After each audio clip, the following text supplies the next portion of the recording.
This is the Note Closer Show, where you get the latest developments in distressed note investing and learn the secrets of how you can control millions of dollars worth of property for pennies on the dollar. Get educated and entertained by someone who has closed thousands of deals and lives to support you in achieving the same. Now, here's your host, CEO of We Close Notes, Scott Carson.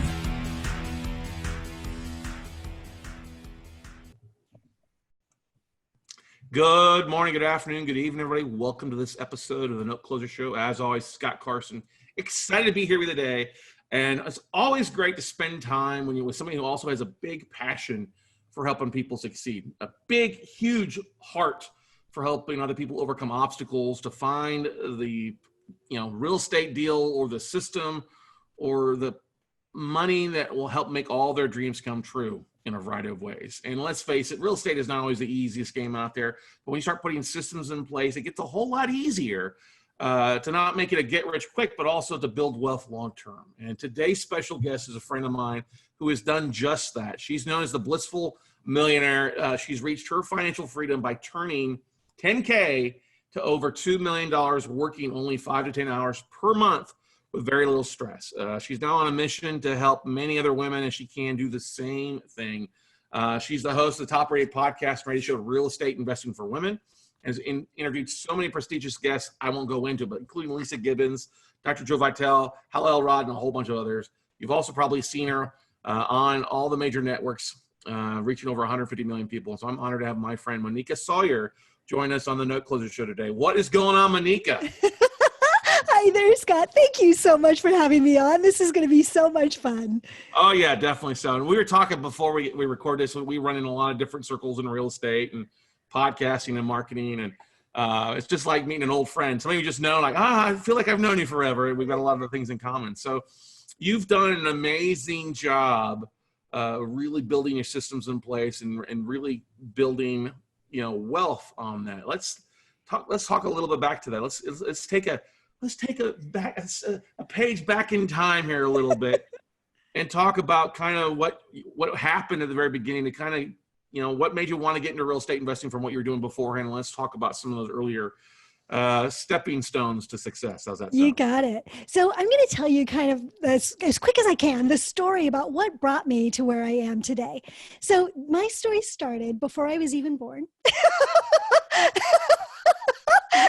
You were twinkling in your father's eye, right? It's so true. So my parents had an arranged marriage. They're from India. They came to the country as immigrants with $200 in their pocket.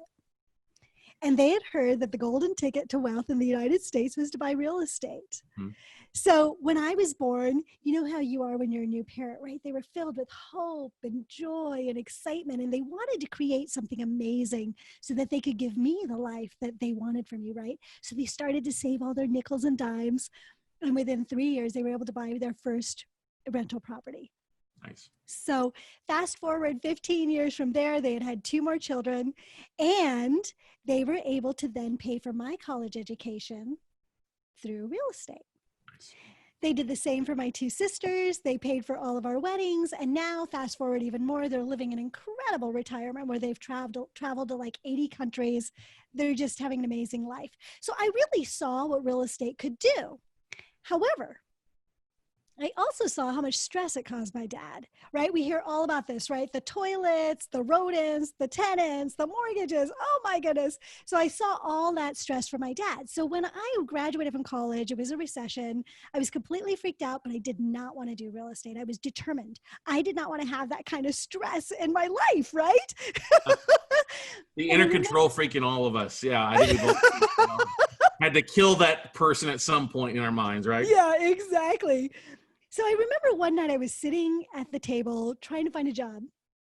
I was sitting at the dinner table with my dad, and he said to me something that completely changed my whole life. He said, Moneeka, everybody has stress, everybody has fear, and everybody has money problems. Do you want poor people money problems, or do you want rich people money problems? Hang on a second.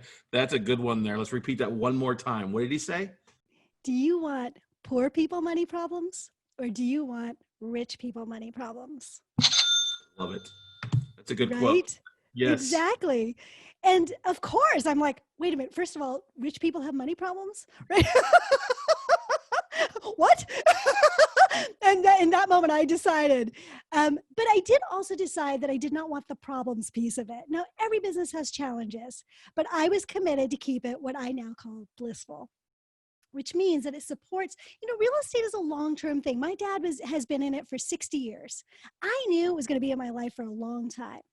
So I did not want something in my life for a long time that sucked the life out of me, right? I wanted to make sure that it was blissful, so that I enjoyed the journey as well as the results, right? So that's when I began investing in real estate. So that's kind of how I started the journey. Now, how did I start with 10,000 and turn it into 2 million?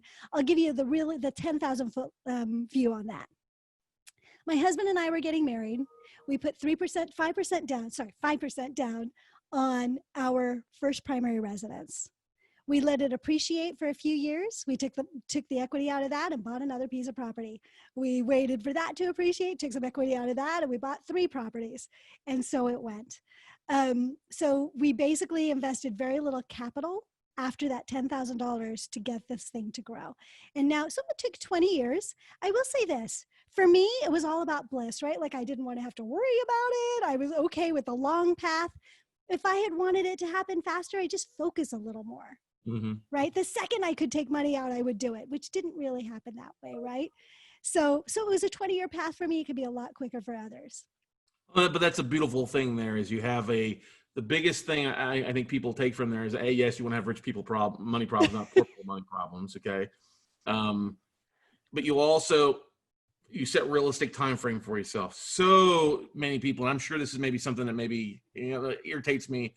People want the instant gratification. I got to have it now. I don't have any patience to, I got to market? No, give it to me now. I got to mail out letters or postcards or call banks or, okay, if you don't want to do that, you got to understand it's a bit of a process, right? Right. And, and so this is the thing that I tell people all the time. You either have time or money, some combination in some different levels, right? If you really want it to be blissful, give yourself time. I always say, give yourself the time to be right. Market cycle, right? So I've been through some serious cycles, right? In 25 years, right? Give yourself the time to recover and to be right. However, if you want the instant gratification, you're going to buy yourself another job. It's another, however many hours a week, and you're doing all of those things to get the instant gratification. So you choose. What is it that's your priority based on your values, your lifestyle, and your goals? Yeah, the last thing you want to do is turn a passion or hobby into a bad situation or a nightmare. A J-O-B. Like I've walked into houses that I ran out of before like that too. But, you and I both we've got people listening out there, men and women both, that are doing that. They're working the 40-hour a week time frame. They're doing the job. They're wanting to dabble this on the sidelines. What are some of the best activities? If they've got that 5 to 10 hours a week, what were some of the things that you did that were really paid off in the long run for you? And then others, maybe a couple other things that you recommend to people doing today. Yeah. So I do exactly the opposite of what most of the gurus tell you to do, just so you know. I love that, actually. It's a good thing. Yeah. I have a realtor. I've had a realtor that I've had a relationship for 20 years. I can be in Thailand sipping pina coladas on the beach, and he'll send me a property and I can say, go get that. I trust him that much, right? So he goes and he looks for good deals. I don't shop all the time. I shop once a year. We go out, we start looking at properties. We have some great lunches. I probably make 20 to 30 offers because you make your money when you buy, right? I don't get attached to any of the offers. I usually buy a property a year, and then I go through that transition cycle, right? Getting it filled and all of that stuff. So I have my shopping periods usually in the fall. I go shopping in October, just before Christmas, right? So I have shopping season. I make plenty of offers, but I do it all off the MLS. I'm not spending a lot of time doing the letters and the phone calls and all of that stuff. If I want to do REOs, I have him pull up all the REOs. He's got access to stuff that I don't have access to. And yes, I pay commissions, but then he keeps me out of trouble, right? So that's what I do. That's what I've always done. It keeps my life so easy. It keeps the process taking so much less of my time. If you're working full time, especially if you're an executive, right? This was my side hustle. I was an executive in tech, right? So I was easily working 60 hours a week already. I did not have a lot of time to put into this, but I wanted the multi-million-dollar payoff, right? So someone else does all of those pieces for me. The other thing that I do that most other people don't do is I do executive homes. So I mine are love that. all, Hang on a second. That's a great, another nugget there. A higher class of tenant, a higher class of person in the house, right? Absolutely. So here's my tip. Always buy a property for the kind of tenant that you want to be doing business with. You don't pick the property first and then find the tenant. You have an avatar for your tenant, and then you build your business around that tenant. Now, what I wanted was a tenant that was going to have pride in their home. They were going to be entertaining other executives. They need to have that house looking good, and they do not want a landlord breathing down their back. So they maintain the properties. They send me the bill. We're done. I do so little. I get emails or texts from them for Christmas to say Merry Christmas. And for my birthday, I don't know why they remember that, but it rocks. And I don't hear from them. Sometimes they'll say, the water heater went out. I hired a guy to do it, to fix it. Here's the receipt. I'm taking it out of rent. There's a training process that goes through that. So that's my system, is that training process on exactly how I get those kind of tenants and set expectations. Not every tenant's going to want to do that. A lot of them they're renting because they don't want the responsibility of a house, right? But if you've got somebody at that higher level, they really don't want you in their face, and they want to be able to do everything on their own schedule, right? They're used to being in control. They don't want to be turning control over to you. So it works. That's how I do the 5 to 10 hours a month. I love it. That's so smart. But you talked about a couple of things. Training. You said a lot of the gurus say, "Oh, don't forget the realtors," and I'm like, no. Especially within the note space, we need realtors to help us in a variety of things, help us identify opportunities, make sure we're not making a mistake. And I don't understand that on the guru anti-realtor aspect of things. I just don't get it. Why wouldn't you want to have access to the MLS and those numbers versus trying to, I think the appraised value of the county says this, but we all know that's not accurate in a lot of places out there. Absolutely. And then that's the thing, you've got a busy schedule with what you're doing. Hey, we're going to do this once a year. We're going to pick up one property. Now, are you financing that with conventional financing, use other people's money, subject to deals? What's kind of the thing that you're doing to finance that? I do everything conventionally. Here's the deal, right? I love leverage. I put in 20%. The bank takes 80%. I get 100% of the appreciation. I just love it. And it's easy, right? Now, not everybody can qualify for loans. So then you look at some different things, right? But I like the banks to take all the risk. And then I'm also not dealing with the private investors. Like I asked you on my show some questions about private investors, right? There's a lot of other mastery that's required to make that really work beautifully, right? But for me, it's just been, I get the properties through the lender, and then I let them appreciate. I might 1031. So I'm only carrying, there's also legalities, or not legalities, but there's also lenders will only loan so much and so many loans, and there's all that stuff too, right? So I take that all into consideration on how I turn my properties and that sort of thing, but it's all conventional lending. Well, the beautiful thing is interest rates right now, they're not giving money away. I mean, that's you can't right. Get cheaper than you're getting right now, and then leveraging it to make a decent return on investment. If you understand the power of leverage, and that's such a valuable tool and resource to have. Now, are all your properties roughly around where you're located? Are they out of state anywhere, or what's kind of the geographic makeup of those? So I'm in San Jose, California, and all of my properties are within 20 miles of my home. Wow. So I don't dabble in cheap properties. Right now, I am looking at some opportunities out of state now because I've got a bunch of cash sitting on the sidelines, and I really want to get into the market, and the California market just isn't really going to work for a variety of reasons. So now I'm looking out of state, and I'm learning a lot more about that, and I'm excited about the opportunities. But everything I've got right now is in California. I'm looking at taking some equity lines on my properties or some cash outs and buying out of state. Yeah, that makes sense for a variety of reasons. The markets, especially here, as we recover here, what happens and what shakes loose with opportunities on either residential, commercial stuff. There's a lot of opportunities for people out there, and I don't think that the California, especially up in where you're located, I don't think it's going to take too big a hit. It's not taking a hit at all. Yeah, no. San Francisco, San Jose, LA, San Diego. I think those major markets are going to be fine for the most part in staying, if not in continuing to grow like crazy because of the lack of supply and the increased demand in the neck of the woods for people. So that's what you I always like imagining young Moneeka seeing your dad going over and dealing with tenants and wanting to pull his hair out. I don't know if he's bald or got hair. He is. He's bald. He's bald. He pulls it all out. No. It's so funny you say that. It's okay coming from a third party, right? Totally. Yeah.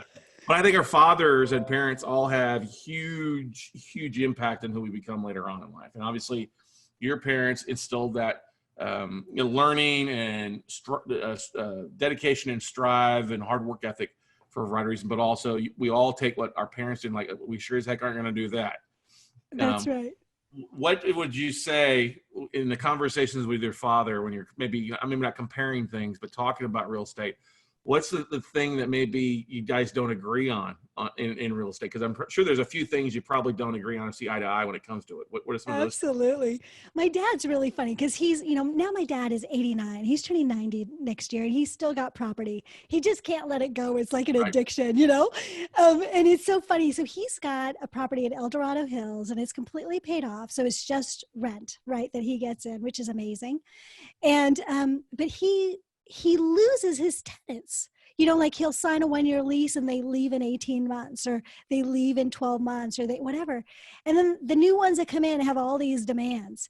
He's in El Dorado Hills in a gated community. Now, I like executive homes because my dad always bought executive homes. So why is it that my guys never call and they all stay 5 to 10 years? And his leave every year, trash the house, and then the new people come in with a bunch of demands. What's that all about? Some of it is location. Most of it is system and conversation, right? What are my systems? What are my expectations? And how do I talk to possible tenants? And so we'll have conversations and he'll look at me and say, what are you talking about? I couldn't say that to somebody. And I'm like, well, but I do, So it's really interesting that he's been in the business for 60, 70 years, right? 60 years. The way that he's done it is just different. And there's an expectation on his side of how people are going to respond. And so when I tell my tenants, he just thinks I'm a whack job. The beautiful thing is you set those expectations early on. And right.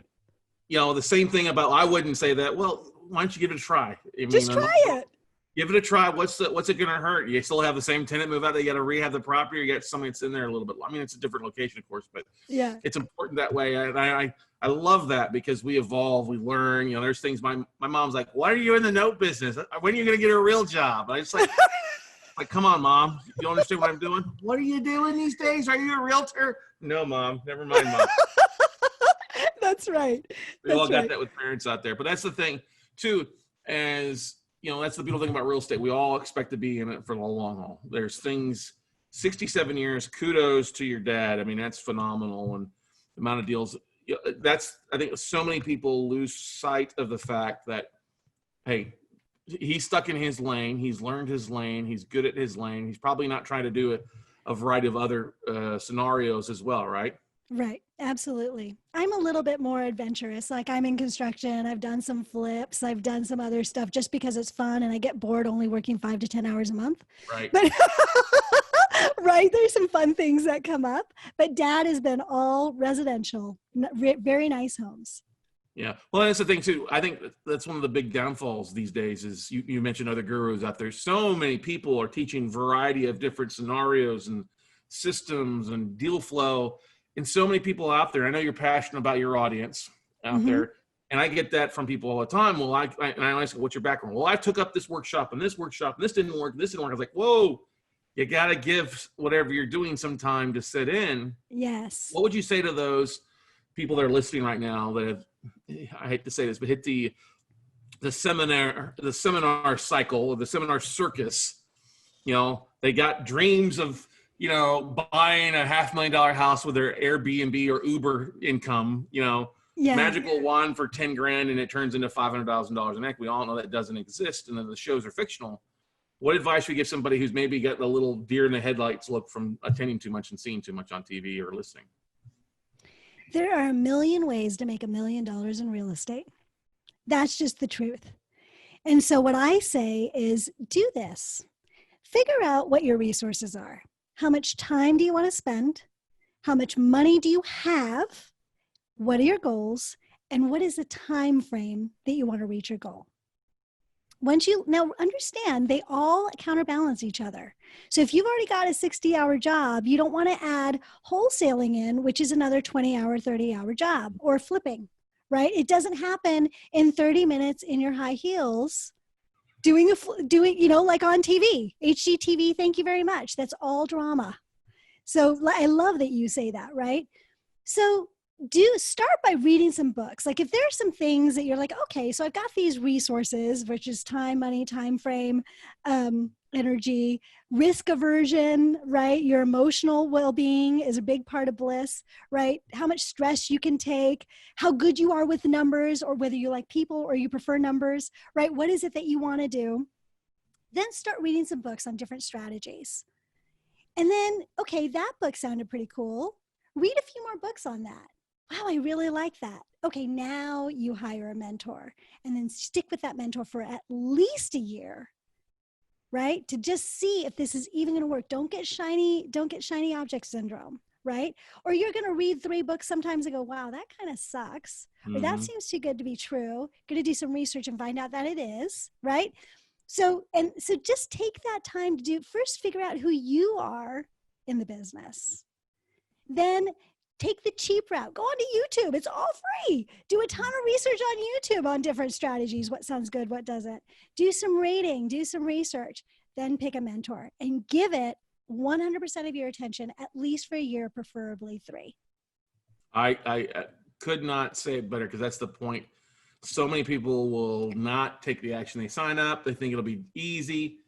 And you've got to sit there and market. You've got to learn how to find the deals. And every million ways have a different million ways to find deals that work for you. But I think the most important thing you said is look at and be honest about what your resources you really do have, whether it is the money, whether it is time.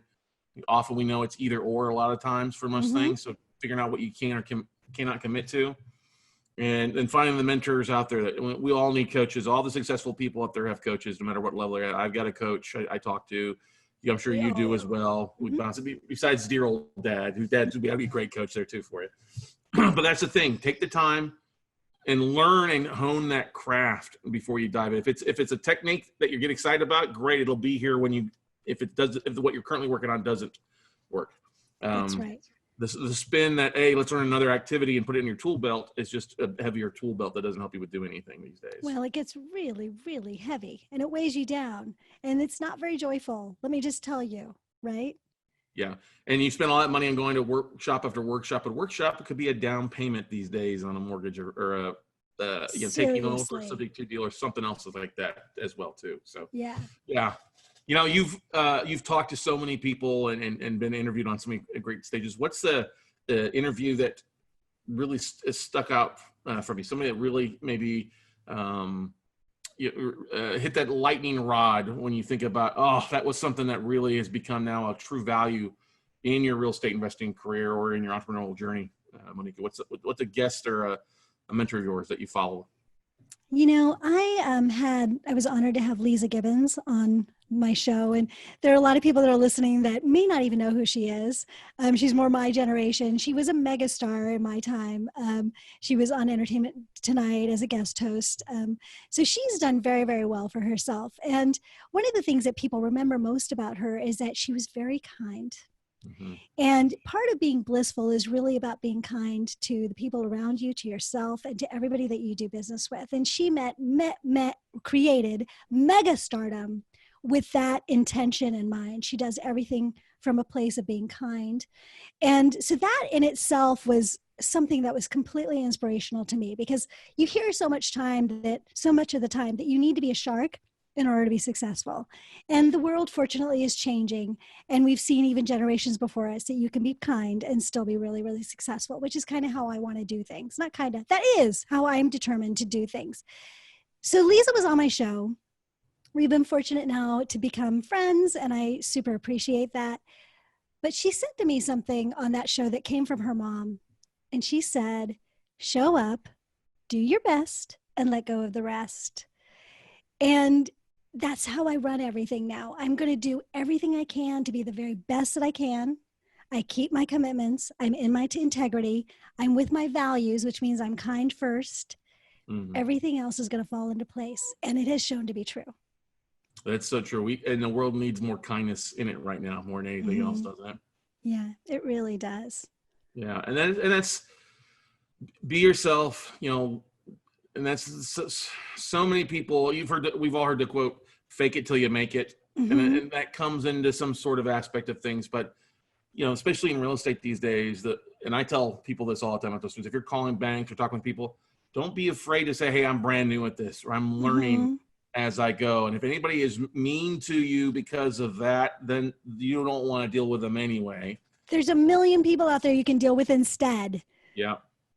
Yeah. As I say, get rid of the a-holes in your life. You'll be a lot more friendlier with and happy with people that see minus. And look, we all have people out there that aren't going to like us no matter what we do with our age, our skin color, our sex, or what do we wear.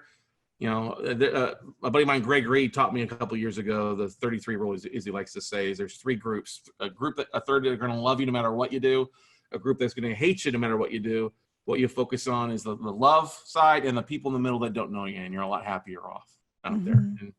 And, and that's hard too, though. A lot of people, we worry about our images, but we all worry if we do a marketing piece, it's always like that one or two people. Sometimes a mother-in-law has something negative to say about that. What advice would you give your audience about how to put away the haters or the trolls out there in life?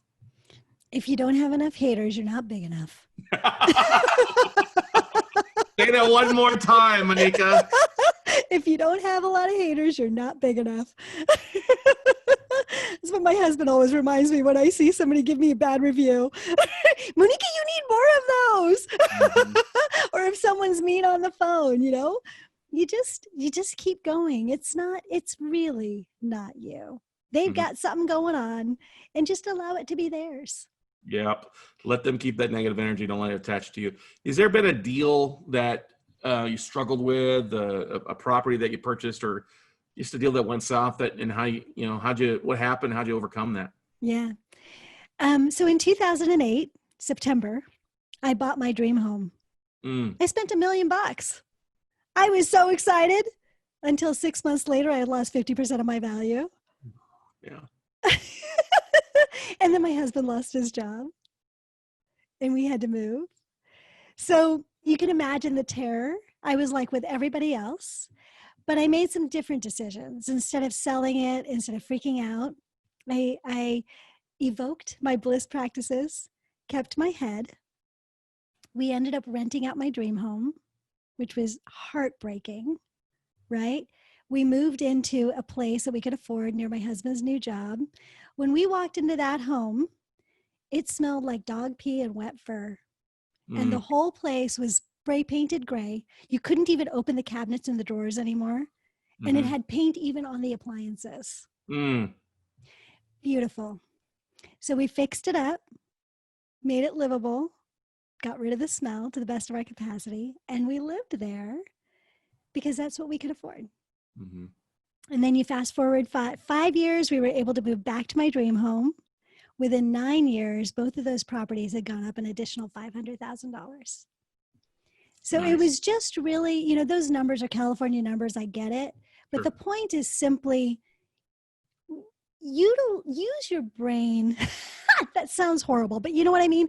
Stick with the rational when the emotional is trying to overwhelm you. Warren Buffett says, if you can't control your emotions, you can't control your money. So remember, so much of your bliss is determined on what you can do to manage those emotions and make good financial decisions.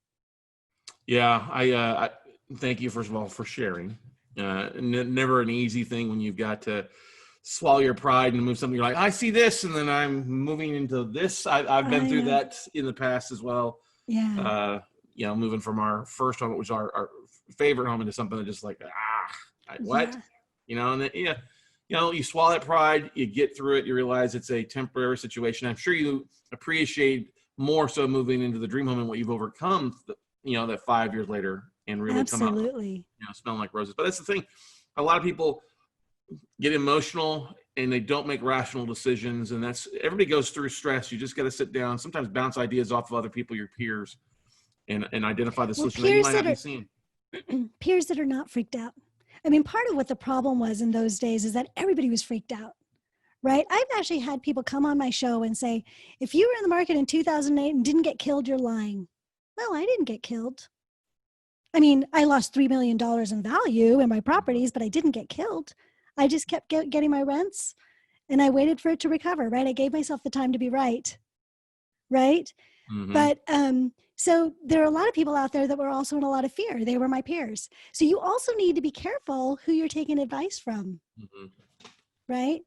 Yes, ma'am. So yeah, the people that are able to stay rational, those are the people you want to talk to when you're not feeling rational. I love it. I love it. We could sit here and talk all day, compare battle wounds and all that good stuff there. You've got a special gift that you're giving our listeners out there, correct? Absolutely.